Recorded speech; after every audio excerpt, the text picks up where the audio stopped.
दे 146 of 365.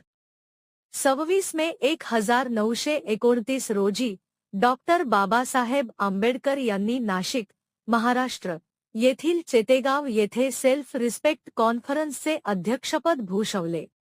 त्यांनी अस्पृश्य समाजाला आत्मसन्मान राखण्याचा आग्रह धरून जोर दिला की अन्याय मूकपणे सहन केल्याने ख्या मानवी हक्कांची प्राप्ती कधीच होणार नाही. आपल्यावर होणाऱ्या अन्यायाविरुद्ध उठून बंड केल्याशिवाय आपले हक्क मिळणार नाहीत, अशी ताकददार घोषणा त्यांनी केली. हा प्रेरणादायी संदेश आजही समतेसाठी आणि न्यायासाठी झगडणाऱ्या प्रत्येकाला प्रेरित करतो. आपण त्यांच्या वारशाचा सन्मान करूया, अन्यायाविरुद्ध झुंज देत न्यायी समाजाच्या निर्मितीसाठी प्रयत्नशील राहूया. अशा अधिक कंटेंटसाठी कृपया लाईक, फॉलो आणि शेअर करा.